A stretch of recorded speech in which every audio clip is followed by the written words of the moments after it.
She didn't say she hates children. She didn't say she'll never become a mother. She asked something far more unsettling. Why would I risk my body, my health, my freedom, and my future without guaranteed return? Not sarcastic, not emotional, calculated. And the internet split in two. One side, finally someone is honest. The other, this is how civilizations die. But here's the real shock. This isn't a radical opinion anymore. It's becoming normal. More and more women are looking at motherhood the way investors look at risk. Cost, return, security, guarantees. And birth rates across the developed world are collapsing at the exact same time. Coincidence? Or are we witnessing a silent cultural shift that's reshaping relationships, marriage, and the future itself? Today, we're not blaming. We're not shaming. We're dissecting what's actually happening beneath the surface. Because when bringing life into the world becomes negotiation, everything changes. And most people still don't see it. The real reason she negotiates. Before you judge the negotiation, understand the fear behind it. Because no one bargains over something they believe is safe. And for many women today, motherhood doesn't feel safe. It feels like stepping into a storm with no guarantees. 1. The body is the first risk. Let's start with the part no one romanticizes. Pregnancy is not just glowing skin and baby showers. It is a biological event that permanently alters the body. Even in modern hospitals, even with advanced medicine, complications still happen. Emergencies still happen. And yes, sometimes death still happens. But even in the best case scenario, the body doesn't simply bounce back. Hormones shift violently. Muscles stretch beyond recognition. The pelvic floor weakens. Hair falls out. Teeth can deteriorate. Scars remain. And recovery isn't a spa retreat. It's months of healing, sometimes years. Now place that reality inside a culture where a woman's appearance influences dating options, career perception, and social value. From childhood, many women are subtly taught that beauty is leverage. So when you ask her to risk permanent physical change, you're not just asking her to carry a child. You're asking her to gamble her social currency. That isn't vanity. That's risk management. 2. The trauma factor no one talks about. Birth is intense. It is painful in ways that are difficult to describe. Even with medication, there are emergency procedures, unexpected surgeries, moments when control disappears completely. Some women walk out of the delivery room empowered. Others walk out shaken. Some develop anxiety that lingers for years. Some carry trauma. They never fully articulate. And here's the uncomfortable truth. Men don't have an equivalent biological trial. There is no physical rite of passage in male life that mirrors childbirth. So when men casually say, women have been doing this forever, it can sound dismissive, not reassuring. The asymmetry is undeniable. She endures the physical toll. He witnesses it. That imbalance quietly shapes her calculation. 3. Freedom, the silent trade-off. Now let's talk about something even deeper. Freedom. Modern women were raised to value independence above almost everything. Education, career, travel, self-development, autonomy. Build your life. Be self-sufficient. Don't rely on anyone. Then comes motherhood. And suddenly life is no longer flexible. Babies don't adjust to meetings.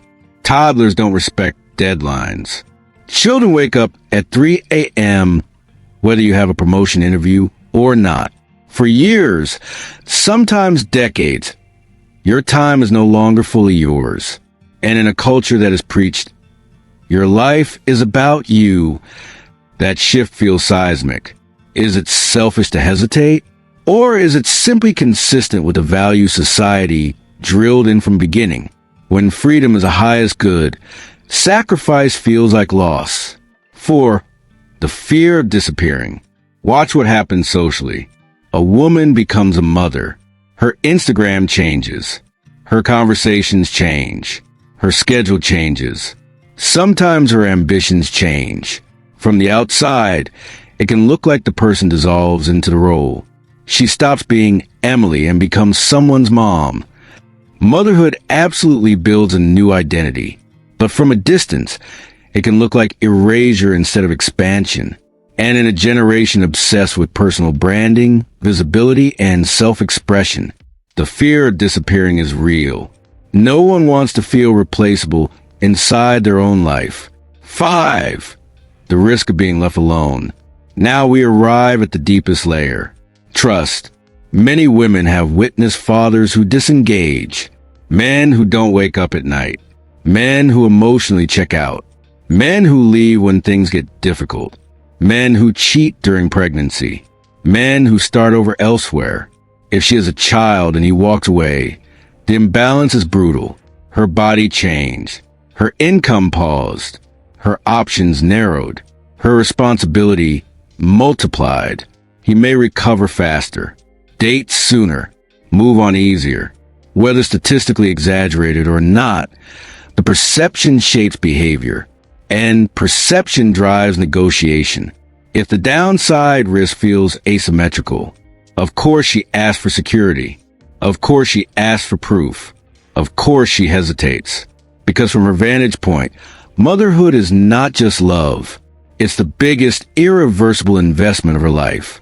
And no rational investor commits without evaluating the downside. That doesn't mean she hates children. It means she's calculating the cost. And if we want to understand what's happening in modern relationships, we have to understand that calculation. Because until the fear changes, the negotiation won't stop. Here is your rewritten, high-impact, retention-optimized, 600-plus words version of this section. Stronger opening punch, more cinematic pacing, designed to hold attention, and push AVD beyond 50%. What is she really demanding? Let's strip away the outrage for a second. When a woman says, "I won't do this for free," she's not standing there with an invoice. She's not asking for a salary. She's asking one terrifying question. If I sacrifice something permanent, what guarantees do I have? Because pregnancy is irreversible. Motherhood is irreversible. But modern commitment? That feels optional. Historically, marriage wasn't just romance and wedding photos. It was infrastructure. It was a binding contract, social, economic, cultural. It tied a man's resources to his family. It created consequences for abandonment.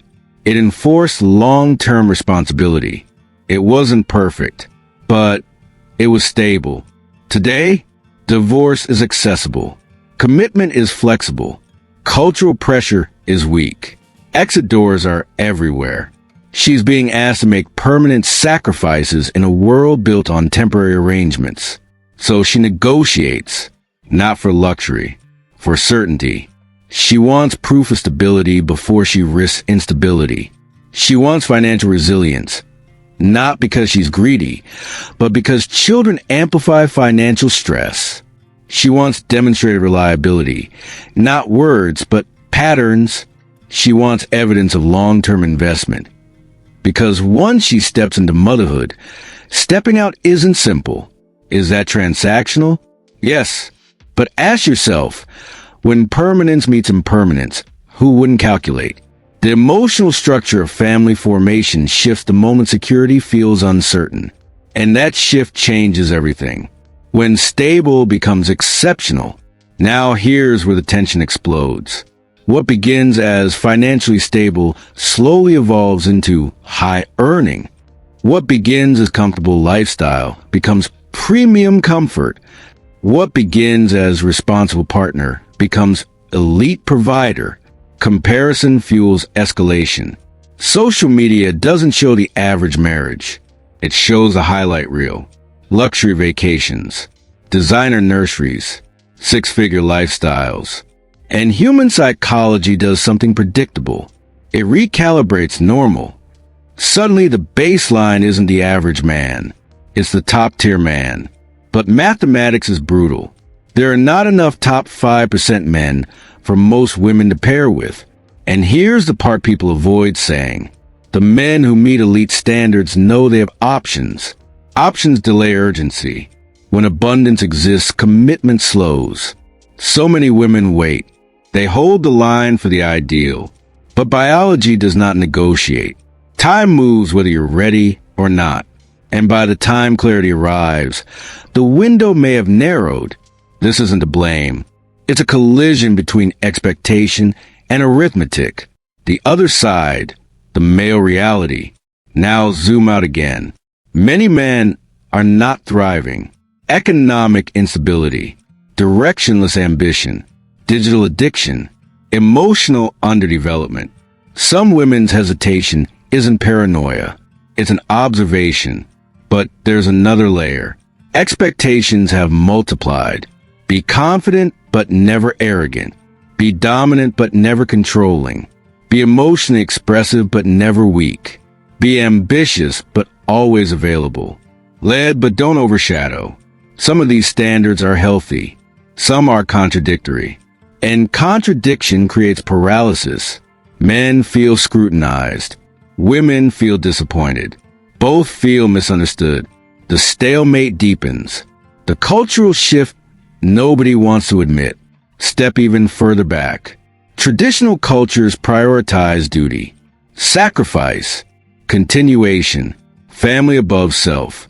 Modern culture prioritizes autonomy, self-expression, personal happiness, optional obligation. Children require sacrifice. Individualism resists sacrifice. You cannot elevate personal freedom as the highest virtue and then be shocked when people choose freedom over reproduction. The birth rate is not random. It is cultural feedback. It reflects what society rewards. If independence is glorified and sacrifice is framed as loss, fewer people will volunteer for sacrifice, especially when sacrifice feels asymmetrical. The demographic tension. Across developed nations, fertility rates have fallen below replacement level. When each generation shrinks, the strain compounds. Fewer workers funding more retirees. Slower economic momentum. Aging populations. Reduced innovation. Individually rational choices can collectively destabilize systems. No one person causes it, but millions of similar decisions compound.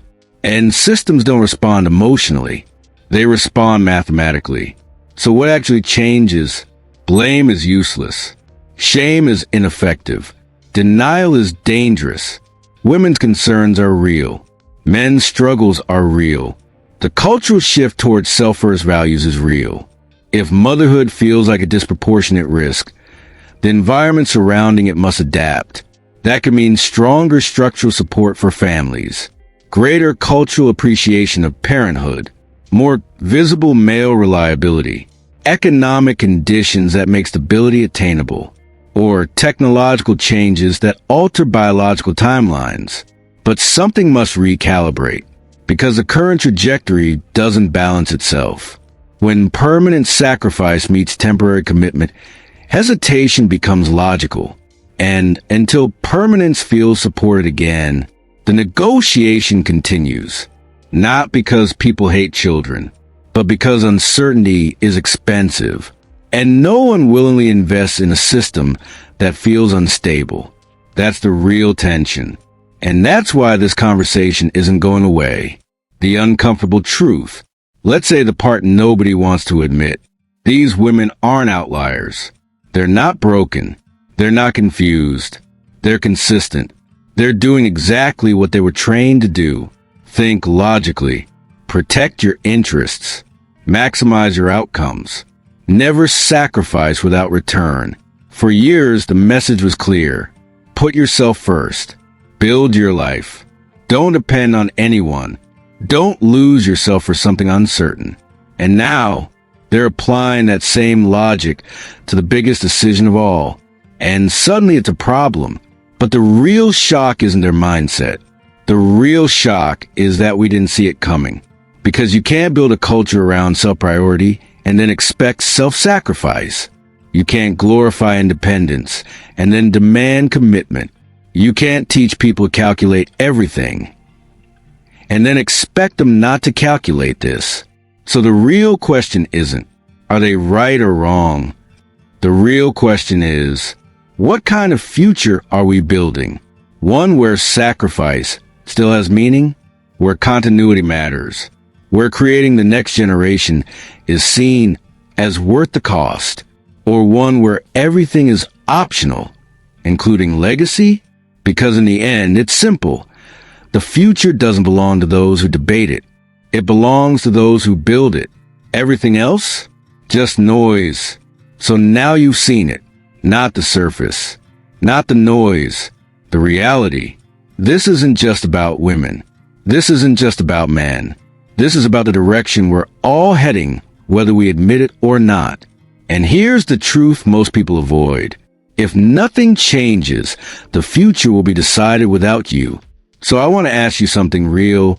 Backhand index pointing right, do you agree with this shift? Backhand index pointing right. Or do you think something's gone wrong? Drop your opinion in the comments. Not what sounds good, what you actually believe. Because these conversations matter more than people think. And if this video made you pause, even for a second, that means you're already thinking deeper than most.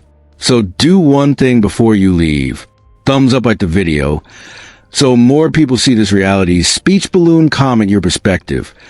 I read everything, bell, and subscribe, because we're going deeper into topics most channels avoid. This isn't just content. This is awareness. And the people who understand what's happening early are the ones who won't be blindsided later. I'll see you in the next one.